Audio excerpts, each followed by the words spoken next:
নমস্কার, নতুন বাংলা থেকে বলছি সন্ময় বন্দ্যোপাধ্যায়। ডিএ সংক্রান্ত ব্যাপারে সুপ্রিম কোর্টে শেষ পর্যন্ত এখনও পর্যন্ত রায় কবে হবে তার কোনো ঘোষণা নেই। মানুষের ক্ষোভ, যন্ত্রণা, অসহায়তা বাড়ছে। আপনারা নিরন্তর ফোন করছেন, কিন্তু একটা কথা মনে রাখবেন, যে মুহূর্তে খবর হবে সঙ্গে সঙ্গে আপনারা নতুন বাংলায় ডিএ সংক্রান্ত মামলার রায় শেষ পর্যন্ত যেদিন বেরোবে, যখন বেরোবে, যে খবর পাওয়া যাবে, সবার আগে নতুন বাংলা আপনাদের কাছে সেই সংক্রান্ত রিপোর্ট নিয়ে আসবে। কিন্তু আজকে একটা মারাত্মক খবর নিয়ে আসি। সরকারি কর্মচারীদের ডিএ গ্র্যাচুইটি বন্ধ। আপনারা জানেন অবসরের পর যে গ্র্যাচুইটির টাকাটা পাওনা হয়, সেই গ্র্যাচুইটিটা বন্ধ সরকারি কর্মচারীদের, একাধিক সরকারি কর্মচারীর কলকাতা কর্পোরেশন। খবরটা আপনারা পেয়েছেন কিনা জানি না, কিন্তু খুব সাংঘাতিক খবর। আলটিমেটলি তারাও তো সরকারি কর্মচারী। কলকাতা কর্পোরেশনের জীবনের প্রায় 3 দশক অনেকেই চাকরি করেছেন, করার পর রিটায়ার করেছেন, এবং সেই রিটায়ার করার পর শেষ পর্যন্ত তাদের যে পাওনা গ্র্যাচুইটি সেটা 2025 মার্চ পর্যন্ত দেওয়া হয়েছে। তারপর আজকে প্রায় 11 মাস হয়ে গেল, এখনও পর্যন্ত সেই বকেয়া যে গ্র্যাচুইটি, রিটায়ারমেন্টের পর যে টাকাটা মানুষ পান, সে টাকাটা দিতে পারেনি কলকাতা কর্পোরেশন। এদিকে কলকাতা কর্পোরেশন দেউলিয়া হয়ে যাওয়ার মতো অবস্থা। আমাদের কাছে একটা রিপোর্ট হাতে এই মুহূর্তে এসে পৌঁছেছে। ঠিকাদাররা পান, আনঅফিশিয়াল সোর্স, 700 কোটি টাকার উপর। একটা কলকাতা কর্পোরেশনের ঠিকাদাররা 700 কোটি টাকার উপর পান। ভাবুন তো, ঠিকাদারদেরও তো জীবন আছে। তারা হতে পারেন পলিটিক্যাল লাইনে, কেউ কেউ রাজনীতি করেন, ঠিকাদারি করেন, কলকাতা কর্পোরেশনে জালিয়াতি আছে, দুর্নীতি আছে, সব ঠিক। কিন্তু একটা কর্পোরেশন 700 কোটি টাকার উপর মানে ঠিকাদারদের বাকি রেখে একটা কর্পোরেশন চলছে। আপনারা নিয়ম করে ট্যাক্স দেন, কলকাতার মানুষ দেন তো, নিয়ম করেই ট্যাক্সটা দেন। তারপরেও সম্পত্তি কর দেন, সম্পত্তি কর দেওয়ার পরও তারপরেও কী করে একটা সরকার সরকারি কর্মচারীদের কলকাতা কর্পোরেশনের গ্র্যাচুইটিটা বন্ধ রাখেন? গত 1 বছর ধরে, 11 মাস ধরে গ্র্যাচুইটি নেই, 700 কোটি টাকার উপর ঠিকাদাররা পান। এদিকে আমি একটা হিসেব দেখছিলাম, যে হিসেবটায় দেখাচ্ছে যে এখনও পর্যন্ত 31শে মার্চ, একটা স্ট্যাটিস্টিক্স, 31শে মার্চ 2025 পর্যন্ত কলকাতা কর্পোরেশনের আয় ছিল 1258 কোটি টাকা তারা রোজগার করেছে। 1258 1258 কোটি টাকা তারা রোজগার করেছে।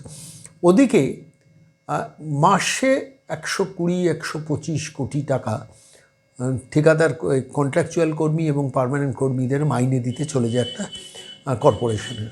হিসেব করে দেখছিলাম যে সারা বছরে কলকাতা কর্পোরেশনের শুধু মাইনে দিতে, মানে কন্ট্রাকচুয়াল কর্মী, পার্মানেন্ট কর্মীদের মাইনে টাইনে দিতে খরচ হয় 1400 কোটি টাকা, 1400 কোটি টাকা। অথচ 31শে মার্চ 2025 পর্যন্ত সেই কর্পোরেশনের আয় হচ্ছে 1258 কোটি টাকা। ভাবতে পারেন, মানে যে টাকা তুলছে তার থেকে বেশি খরচা হচ্ছে মাইনে এবং কর্মচারীদের জন্য। তাহলে কোথা থেকে তুলছেন, কিভাবে তুলছেন, সেই নিয়েও খুব একটা ইন্টারেস্টিং একটা স্ট্যাটিস্টিক্স আছে, সেটাও আপনাদের কাছে দিই। সোকল প্যান করা সান্ধ্যকালীন মিডিয়া এগুলো নিয়ে আলোচনা করে না। সেটা হচ্ছে, আমি দেখছিলাম করে সম্পত্তি কর গতবারের থেকে 30 কোটি টাকা এবারে এখনও পর্যন্ত বেশি আয় হয়েছে। জোকার মতো জায়গা থেকে 16% বেশি সম্পত্তি কর আদায় হয়েছে। ওদিকে শুনলে চমকে যাবেন, চমকাবেন না, কলকাতা কর্পোরেশনের মেয়রের নাম যখন ববি হাকিম, এগুলো সব সম্ভব।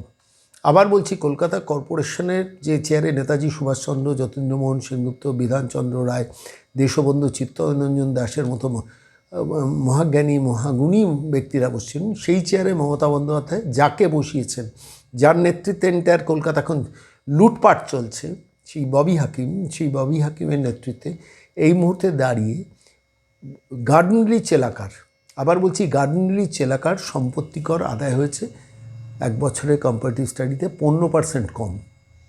অর্থাৎ গার্ডেন রিচে একটা শহর যখন ওভার দ্য ইয়ার্স, তার তো সম্পত্তি কর আদায়টা বাড়ে। জোকাতে 16% বাড়ছে, কিন্তু গার্ডেন রিচে সেটা 15% কমে যাচ্ছে। 21শে জানুয়ারি এবছর ববি হাকিম দ্রুত মিটিং ডেকেছিলেন যে কীভাবে টাকা আরও আদায় করা যায়।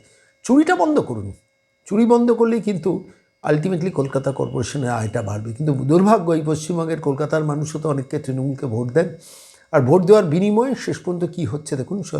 যারা কলকাতা কর্পোরেশনের কর্মচারী, তাদের গ্র্যাচুইটি বন্ধ হয়ে আছে 11 মাস ধরে। কোনো সোকল্ড মিডিয়া বড় করে এই সংবাদ ছাপছে না বা বলছে না, কিন্তু এগুলো তো তথ্যগুলো মানুষের জানার অধিকার আছে। আমি সরাসরি এই বিষয় নিয়ে চলে গিয়েছিলাম একজন মানুষের কাছে। সে মানুষটির নাম হচ্ছে মধুসূদন সরকার। দীর্ঘদিন ধরে deputy controller of municipal finance and অ্যাকাউন্টসে কাজ করেছে। Kolkata corporation deputy controller of municipal finance and অ্যাকাউন্টসে কাজ করেছেন। আমি তার কাছে অথেন্টিসিটিটা জানতে চাইছিলাম যে সত্যি কি মধুবাবু যে সরকারি কর্মচারীরা গ্র্যাচুইটি পাচ্ছেন না গত 1 বছর ধরে? কি বললেন মধুসূদন সরকার আমাদের প্রশ্নের উত্তরে? কনফার্ম করলেন, বললেন হ্যাঁ খবরটা ঠিক, শর্মাবাবু যে খবরটা আপনি পেয়েছেন এটা ঠিক। কি বললেন মধুবাবুর সঙ্গে কিছুক্ষণ আলোচনা হলো আমার এই বিষয় নিয়ে, কি বললেন শুনুন। হ্যাঁ, খবরটা আমি শুনেছি যে প্রায় 11 মাস মানে 2025-এর মার্চ পর্যন্ত নাকি দেওয়া হয়েছে। তার মানে ধরুন 1 বছর হলো মানে ব্যাকলগটা জমে আছে, দিতে পারিনি আর কি গ্র্যাচুইটি এবং যে সমস্ত টাকা আছে, পার্টিকুলারলি আপনার যারা কমিউট করেন আর কি। 1 বছর হবে আর কি, মোরাললেস 1 বছর।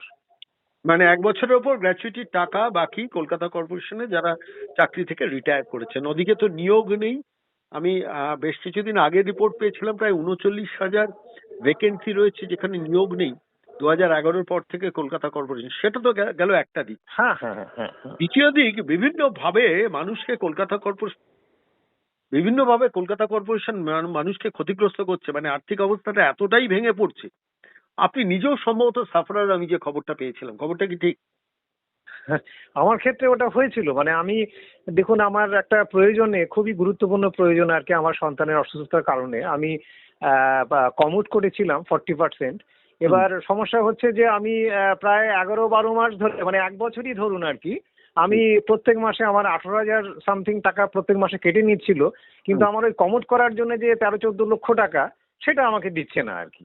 মানে সেটা একটা ভয়ঙ্কর অবস্থা আর কি। এদিকে আমি পেনশন কম পাচ্ছি, আর ওদিকে ওই টাকাটাও আমি পাচ্ছি না আর কি, এরকম অবস্থা হয়েছিল আর কি। মানে এবং এই জন্য আমি যতদূর জানি আপনি ফাইন্যান্সিয়ালি সাফারারও হয়েছেন। হ্যাঁ, আমি প্রায় 1,52,000 না 1,58,000 টাকা আমি পাইনি আর কি। মানে এটা যখন আবার আমাকে দিয়ে দেওয়া হলো কমিউটেশনের টাকাটা, তখন কিন্তু এই এরিয়ারটা দেওয়া হয়নি, বা যে টাকাটা আমার নষ্ট হলো সেই টাকাটা আমাকে দেওয়া হয়নি আর কি।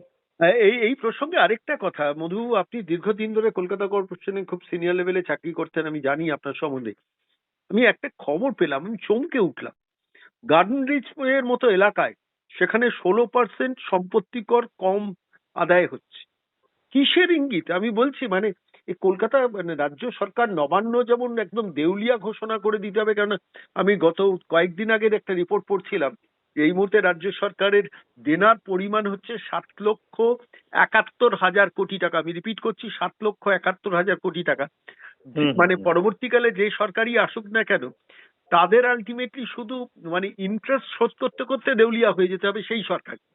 তেমনি কলকাতা কর্পোরেশন তার নিজস্ব এলাকা, এখন তো সম্পত্তি কর বাড়ার কথা, সেখানে গার্ডেন রিচের মতো ইউনিটে 16% সম্পত্তি কর আদায় কমেছে। এবং এটা অফিসিয়াল রিপোর্ট, আমি মানে কোট করছি আপনাকে। আচ্ছা আচ্ছা, এখন আমি তো 2023-এ রিটায়ার করে গেছি, মানে একদম টাটকা খবর আমার কাছে নেই। তবে এটা তো কমে যাওয়ার কথা নয়, মানে 17% কমে যাবে, কেন কমে যাবে? এতটা কমে যাওয়ার তো কথা নয়। মানে জায়গাটা নোট করুন, গার্ডেন রিচ।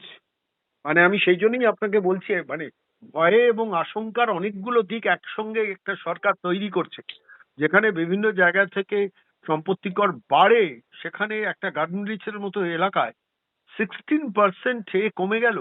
ভাবা যায়, মানে সম্পত্তি কর আয় কমে গেল একটা সরকারে। সরকার কি ইচ্ছাকৃত ভাবে এই এই পরিস্থিতিটা তৈরি করছে? মানে মানে আমি দেখছিলাম যে কলকাতা কর্পোরেশনের আর্থিক বোঝা নিয়ে বৈঠক ডেকেছেন মেয়র। আলটিমেটলি কলকাতার মানুষ কোথায় গিয়ে পৌঁছবেন? মানে 39,000 রিক্রুটমেন্ট নেই, এটা বহুল প্রচারিত সংবাদপত্রে আমি আজ থেকে বছর 3 আগে পড়েছিলাম, এবং তারপরেও কলকাতা কর্পোরেশনে খুব রিক্রুটমেন্ট হয়েছে বলে আমার কাছে খবর নেই। ওভার দ্য ইয়ার্স যারা রিটায়ার করেছেন তার জায়গায় রিপ্লেসমেন্ট নেই, কন্ট্রাকচুয়ালদের দিয়ে চালানো হচ্ছে। তাতেও একটা মানে কর্পোরেশন 39 বলছি, মানে এর গত 1 বছর ধরে 12 মাস ধরে গ্র্যাচুইটি টাকা পেমেন্ট করতে পারছে না। মানে এত কম, মানে সংখ্যা কমে যাচ্ছে, কিন্তু যারা দীর্ঘদিন ধরে চাকরি করে সার্ভিস দিয়েছে কর্পোরেশনকে, তাদের আলটিমেটলি গ্র্যাচুইটির টাকা দিতে পারছে না একটা পুরসভা। এবং এটা এটা তো খুবই কর্পোরেশন, মানে খুবই দুঃখজনক ঘটনা আর কি। এবং ধরুন এখন তো রেগুলার এমপ্লয়ির সংখ্যা অনেক কমে গেছে, সেই হিসেবে তো টোটাল যে মাইনে যেটা আগে দিতে হতো আর কি, সেটা তো দিতে হচ্ছে না। আর আপনি যে প্রসঙ্গটার কথা বললেন যে একটা জায়গা মানে গার্ডেন রিচে কমে যাচ্ছে, এখন যদি এমন হতো যে কলকাতার সমস্ত এলাকাতেই এরকম 10%, 15%, 16% কমে গেছে, তাহলে নয় তার একটা ব্যাখ্যা ছিল। কিন্তু ওখানে ওই মানে গার্ডেন রিচ এলাকায় কেন কমছে এটা তো একটা মানে আপনাকে এই ব্যাখ্যা। প্রসঙ্গে মধুবাবু বলি, সেটা হচ্ছে আমি এটা মানে ডিটেলে গিয়ে কাজ করতে গিয়ে দেখলাম যে জোকার মতো জায়গায় সেখানে সম্পত্তিকর বেড়েছে, মানে সম্পত্তিকর আদায় বেড়েছে জোকার মতো জায়গায়, সেখানে প্রায় 15% বেড়েছে, কিন্তু গার্ডেন রিচে এসে সম্পত্তিকরের আদায় কমে যাচ্ছে। এটা কিন্তু খুব ইঙ্গিতবহ। আর মানে এই প্রসঙ্গেই খালি মনে হচ্ছে কলকাতা কর্পোরেশনের মেয়র ববি হাকিম এবং তার যা পরিণতি হওয়ার তাই হচ্ছে এই বাংলায়। অনেক ধন্যবাদ মধুবাবু এতক্ষণ সময় আপনি দেওয়ার জন্য। আমি শুধু কনফার্মেশন চাইছিলাম যে গ্র্যাচুইটি সরকারি কর্মচারীরা পাচ্ছে না, কলকাতা কর্পোরেশনে দীর্ঘদিনের ধরে যারা চাকরি করেছেন, সেটাই সেই তথ্যটা ঠিক কি ভুল সেটাই আপনার কাছে জানতে চাইছিলাম। অনেক ধন্যবাদ মধুবাবু। হ্যাঁ, ধন্যবাদ। পরবর্তীকালে আমার কাছে ওই ওই ওই পর্যন্তই খবর আছে যে আমি প্রায় 1 বছর মানে গত মার্চ পর্যন্ত হয়েছে, মানে তারপরে মানে 2025-এর মার্চ পর্যন্ত, 2025-এর মার্চ আর কি, এইটুকু আমি 2025-এর মার্চ পর্যন্ত গ্র্যাচুইটি দিয়েছে, তারপরে গ্র্যাচুইটি দিতে পারছে না। ঠিক ঠিক, ঠিক। অনেক ধন্যবাদ।